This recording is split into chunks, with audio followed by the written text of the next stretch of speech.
अस्सलाम वालेकुम। अच्छा फिजिक्स आज हमने जिक्र करना है फिजिक्स का गैस पेपर। तो फिजिक्स का पेपर गैस पेपर का जिक्र करने से पहले ना मैं आप लोगों को कुछ पॉइंट्स की पॉइंट्स बताना चाहता हूँ। देखो, एक शॉर्ट क्वेश्चन जो होता है ना हमारे पास, इसकी जो जुज होती है, फॉर एग्जाम्पल इसकी जो क्वेश्चन नंबर 1 होगा हमारे पास, फर्ज करने को उसमें 8 क्वेश्चन आते हैं। ठीक है, 8 क्वेश्चन में से हमने अटैम्प्ट करने थे 5 क्वेश्चन। ठीक है, जो 8 होंगे ना, इन 8 में से जो 4 होंगी वो तो डिफाइंड होंगी। आप क्या देखना है, जो 4 होंगी वो तो हमारे पास डेफिनेशन आएगी, यानी कोई भी पॉइंट आ सकता है डिफाइन वगैरह का। ठीक है, उसके अलावा जो हमारे पास क्वेश्चन 1 होगा, एक और क्वेश्चन होगा, आप लोगों को याद रखना है, जो क्वेश्चन हमारे पास 1 होगा वो क्वेश्चन हमारे पास यानी एक कंसेप्चुअल क्वेश्चन आएगा। ठीक है, एक क्वेश्चन जो आएगा हमारे पास कंसेप्चुअल क्वेश्चन आएगा। उसके अलावा जो हमारे पास एक क्वेश्चन यानी इसमें से जो 8 में से जो 4 हो गए वो तो डिफाइंड होगी। एक क्वेश्चन हमारे पास कंसेप्चुअल क्वेश्चन हो गया, एक क्वेश्चन हमारे पास आएगा डायग्राम का। ठीक है, आप लोग याद रखना, एक क्वेश्चन आप लोगों को डायग्राम का आएगा। डायग्राम के अलावा जो एक एक क्वेश्चन हो गया ना वो आप लोगों के पास एग्जाम्पल दूंगी। ठीक है, और जो एक क्वेश्चन होगा ना वो टिट बिट होगा, यानी ब्लॉक क्वेश्चन होगा। आप लोगों ने इस लिहाज से पेपर को तैयार करना है। इसीलिए आज वाला जो गैस पेपर है उसमें मैंने कंसेप्चुअल पेपर और रिव्यू क्वेश्चन जो होते हैं, कंसेप्चुअल क्वेश्चन और रिव्यू क्वेश्चन का जिक्र किया है। ठीक है, बिस्मिल्लाहिर्रहमानिर्रहीम। आज हम बात करेंगे फिजिक्स की गैस पेपर की। ठीक है, 10th क्लास के। तो उसके लिए हमारे पास सबसे पहला सवाल है, chapter number 10 simple harmonic motion. कहता है if the length of the simple pendulum is doubled, यानी अगर हम सिंपल पेंडुलम की लेंथ को डबल कर दें, is what will be the change of it time period, तो उसके टाइम पीरियड में क्या चेंज आएगा। ठीक है, write down characteristics of simple harmonic motion. ठीक है, सिंपल हार्मोनिक मोशन की कैरेक्टरिस्टिक्स बयान करें। Define restoring force. ठीक है, if the time period of the simple pendulum is 1.99 second, find the frequency. हमें पता है टाइम पीरियड का और फ्रीक्वेंसी का इन्वर्स रिलेशन होता है। तो एफ हमारे पास एफ बराबर आ जाएगा 1/t, तो आपने सिर्फ इसको 1 पे डिवाइड कर देना, आपका आंसर आ जाएगा। उसके बाद कहता है find time period of a simple pendulum of 1 metre long, यानी हमारे पास टाइम पीरियड फाइंड करना है। ठीक है, हमें पता है टाइम पीरियड का फार्मूला होता है T = 2π√L/g। तो आपने उसका टाइम पीरियड फाइंड करना है। उसकी लेंथ क्या है 1 मीटर और g आपको गिवन है, यानी L/g आपको गिवन है, वैल्यूज पुट करनी है, सॉल्व करना है, आपका आंसर आ जाएगा। अच्छा, कहता है what is meant by damped oscillation, यानी डैम्प्ड ऑसिलेशन से क्या मुराद है। आपने ये शॉर्ट क्वेश्चन डिफाइन के तौर पे करना है। Difference between mechanical and electromagnetic waves. ठीक हो गया। उसके बाद है हमारे पास प्रूव क्या है, prove that v = f lambda. आप लोगों ने v = f लैम्डा बराबर प्रूव करना है। कहता है अ वेव मूविंग ऑन असलंकी विद एफ ऑफ 4 हर्ज, यानी हमारे पास जो फ्रीक्वेंसी है वो 4 हर्ज है और जो वेव लेंथ है वो 0.4 मीटर है। What is the speed of the wave, तो वेव की स्पीड क्या होगी ये आपने फाइंड करना है। कहता है difference between diffraction and refraction of wave, यानी आपने तो हमारे पास है चैप्टर नंबर 2। ठीक है, चैप्टर नंबर 2 में आप लोगों ने देखना है कि हमारे पास सबसे पहले आप लोगों ने डिफाइन करना है डिफाइन पिच एंड क्वालिटी। ठीक है, आप लोगों ने डिफाइन करना है पिच और क्वालिटी को। उसके बाद आपने डिफाइन करना है लाउडनेस को और उसके फैक्टर्स जो उसके ऊपर डिपेंड करना है, जस्ट नेम लिखना है। उसके बाद आपने डिफाइन करना है इंटेंसिटी ऑफ साउंड को और इसके यूनिट्स को। ठीक है, डिफाइन रिफ्लेक्शन ऑफ साउंड को। ठीक है, अब रिफ्लेक्शन पहले चैप्टर में भी है, रिफ्लेक्शन दूसरे चैप्टर में भी है, रिफ्लेक्शन तीसरे चैप्टर में भी है। जो पहले चैप्टर में रिफ्लेक्शन है वो वेव्स की है, जो दूसरे चैप्टर में वो साउंड की है, जो तीसरे चैप्टर में है वो लाइट की है। आपने difference between musical and noise instrument, यानी म्यूजिकल साउंड जो होती है और जो नॉइस होती है उन दोनों में आप लोगों ने फ़र्क करना है। ठीक है, उसके बाद कहता है कि acoustic, define acoustic and re vibration, यानी आपने हमारे पास इन दोनों को डिफाइन करता है, जिसको आप लोग कहते हो बादगश्त और हम आहंगी। ठीक है, इसको आप लोगों ने डिफाइन करना है। उसके बाद डिफाइन ऑडियोबल रेंज एंड सुनार। ठीक है, यानी आप लोगों ने डिफाइन करना है ऑडियोबल फ्रीक्वेंसी रेंज क्या होती है, यानी फ्रीक्वेंसी की हदूद जो कि इंसानी कान सुन सकते हैं वो क्या होती है, और सुनार जो कि हमारे पास यूजेज ऑफ अल्ट्रासाउंड में आता है। अगर आप लोगों को क्वेश्चन आ जाता है यूजेज ऑफ अल्ट्रासाउंड तो उसके अंदर भी आप लोग सुनार के बारे में जिक्र कर सकते हैं। उसके बाद आप लोगों ने कुछ रिव्यू क्वेश्चन करने हैं। ठीक है, क्योंकि पेपर फिजिक्स का कंसेप्चुअल आना है इसलिए आप लोगों ने रिव्यू क्वेश्चन भी करके जाना है। 11.1, 11.4, 11.5, 11.7 to 11.11। ठीक हो गया। उसके बाद 11.5, 11.18 एग्जाम्पल्स आप लोगों ने करनी है 1, 2। ठीक है, वैसे तीनों करनी है क्योंकि बहुत शॉर्ट्स हैं, लेकिन इंपॉर्टेंट ज़्यादा 1 और 2 है। अच्छा, ये तो हमारे पास हो गया सेकंड चैप्टर का। अच्छा, उसके बाद हमारे पास आता है चैप्टर नंबर 12। ठीक है, आप लोगों ने याद रखना है कि चैप्टर नंबर 12 में आप लोगों ने सबसे पहले डिफाइन करनी है कनकेव और कन्वेक्स मिरर की। ठीक है, विद डायग्राम। उसके बाद आप लोगों ने डिफाइन करना है रिफ्रैक्शन को। एक्सप्लेन विद डायग्राम, ठीक हो गया। उसके बाद आपने करना है state law of reflection, law of reflection को आप लोगों ने डिफाइन करना है। उसके बाद आपने right Snell law and reflective index, ठीक है, इनकी डिफाइन करनी है।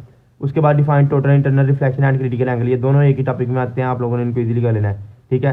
स्नेल लॉ से आगे वाला टॉपिक रिफ्लेक्टिव इंडेक्स है, ठीक है। उसके बाद हमारे पास कहता है डिफाइन पावर ऑफ लेंस, यानी आपने लेंस की पावर को डिफाइन करना है और उसका फार्मूला लिखना है, ठीक हो गया।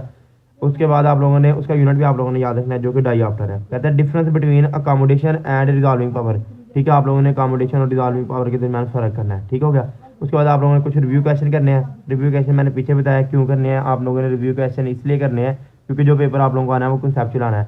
आपने क्वेश्चन नंबर 12.1 से लेकर 12.4 तक, ठीक है, 12.8 करना है, 12.10 करना है, 12.11 करना है, 12.13 करना है, 12.14 करना है, 17 करना है, 19 करना है, 21 करना है, 25 करना है। अच्छा, उसके बाद कंसेप्चुअल क्वेश्चन जो आप लोगों ने करने हैं वो 12.1 करना है, 12.3 करना है, 12.7 करना है। हमारे पास आता है चैप्टर नंबर 13, ठीक है। चैप्टर नंबर 13 में आप लोगों ने ये करना है कि हमारे पास सबसे पहले आप लोगों ने डिफाइन करना है कैपेसिटी ऑफ अ कैपेसिटर को, जो कि डिफाइन के लिहाज से बहुत ज़्यादा इंपॉर्टेंट है, और उसके यूनिट को लिखना है, ठीक है।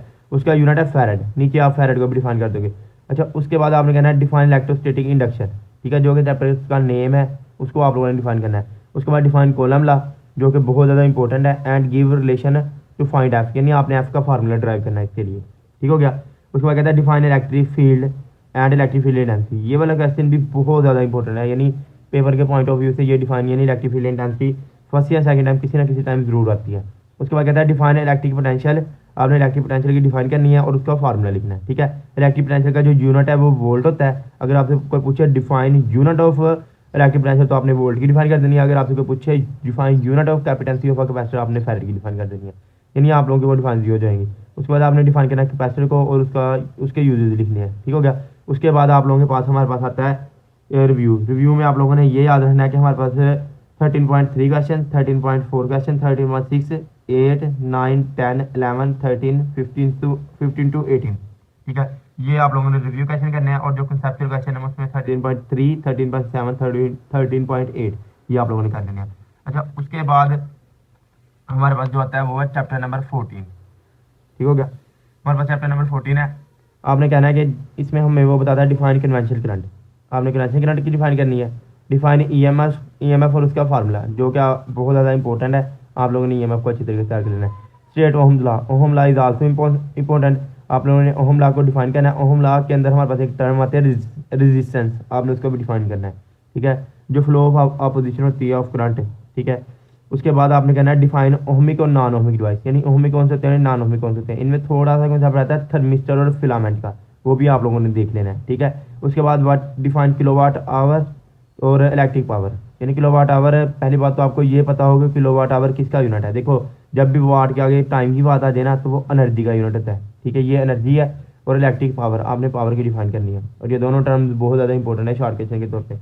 फिर आपने डिफरेंस करना है डीसी और एसी के दरमियान, डीसी यानी डायरेक्ट करंट के दरमियान, एसी यानी अल्टरनेटिव करंट के दरमियान आप लोगों ने फर्क करना है।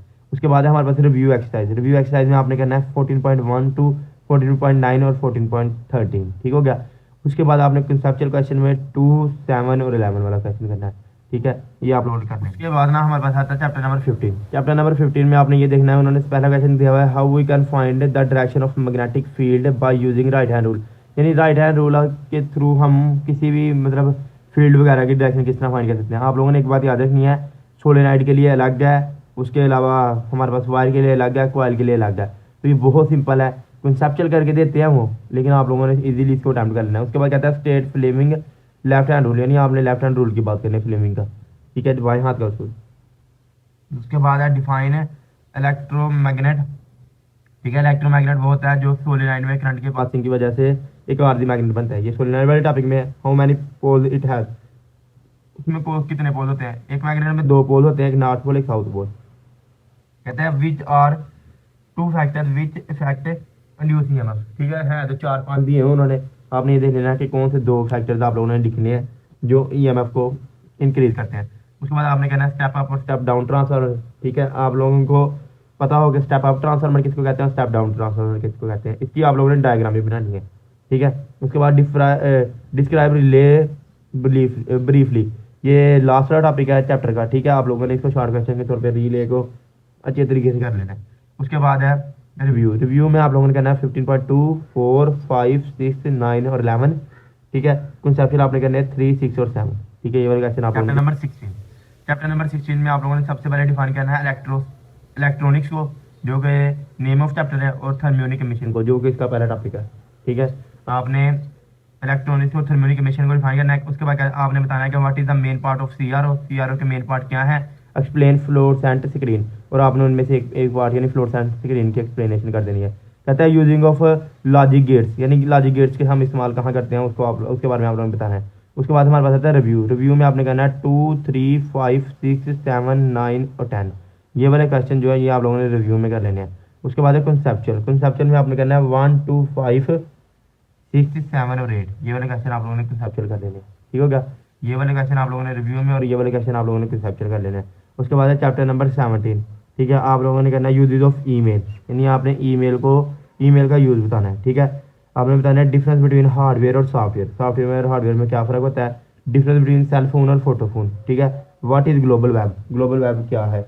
उसके बाद आपने रिव्यू क्वेश्चन करने हैं। रिव्यू आपने करना है 1 से 4। ठीक है, 7.7 और 7.12 और कंसेप्चुअल में आपने करना है 1, 2, 3। ठीक है, ये आप लोगों ने क्वेश्चन कर लेने कंसेप्चुअल में, और ये वैसे इसके रिव्यू ज़्यादा इंपॉर्टेंट है, आप लोगों ने ये कर लेने हैं। ठीक है, उसके बाद हमारे पास चैप्टर नंबर 18 है। चैप्टर नंबर 18 में हमारे पास आता है डिफाइन आइसोटोप्स विद एग्जांपल। आपने आइसोटोप्स को डिफाइन करना है विद एग्जांपल। उसके बाद नेचुरल रेडियोएक्टिविटी को। ठीक है, उसके बाद define transmutation and explain gamma decay, यानी आपने ट्रांसम्यूटेशन को और एक्सप्लेन करना है गैमा डीके को, यानी गैमा डीके क्या होता है। उसके बाद स्टेट बीटा रेज क्राइटेरिटिक्स, आपने बीटा गैमा और अल्फा की दो क्राइटेरिटिक्स तैयार कर लेने कम अज़ कम। ठीक है, ज़्यादा ना करें लेकिन कम अज़ कम दो कर लें।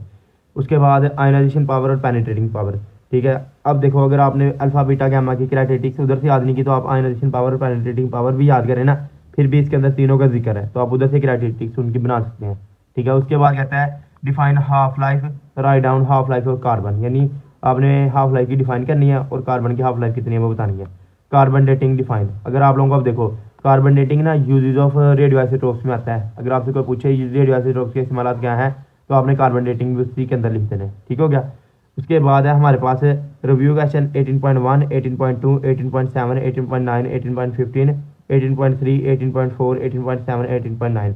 अच्छा, ये वाले क्वेश्चन आप लोगों ने कंसेप्चुअल कर लेने हैं और यही हमारे पास मतलब according to short question guess है, आप लोगों ने इसको अच्छे से प्रिपेयर कर लेना है। अच्छा, उसके बाद है हमारे पास लॉन्ग क्वेश्चन। लॉन्ग क्वेश्चन में सबसे पहले हम बात करते हैं न्यूमेरिकल्स की।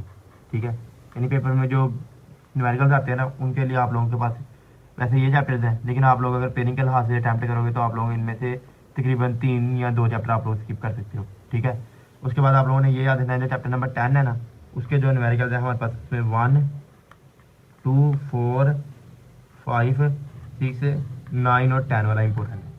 इसी तरह हमारे पास जो चैप्टर नंबर 11 है उसमें आपने याद रखना है 2, 4, 6 और 9 न्यूमेरिकल इंपॉर्टेंट है। इसी तरह आप लोगों के पास जो चैप्टर नंबर 12 है उसमें 1, 3, 4, 5, 8, 9, 10 और 12 वाला न्यूमेरिकल इंपॉर्टेंट है। और जो चैप्टर नंबर 13 है उसके अंदर हमारे पास 1, 2, 5, 6, 7, 8 और 10 वाला न्यूमेरिकल इंपॉर्टेंट है। इसी तरह हमारे पास जो चैप्टर नंबर 14 है उसके अंदर 1, 3, 4 और 7 वाला न्यूमेरिकल इंपॉर्टेंट है। और जो चैप्टर नंबर 15 है उसके अंदर हमारे पास 1, 2, 3 और 5 वाला न्यूमेरिकल इंपॉर्टेंट है। इसी तरह चैप्टर नंबर जो 18 है 18 के अंदर आप लोगों के पास 2, 3, 4 और 5 वाला न्यूमेरिकल इंपॉर्टेंट है। ठीक है, आप लोगों ने ये न्यूमेरिकल अच्छे तरीके से कर लेना है।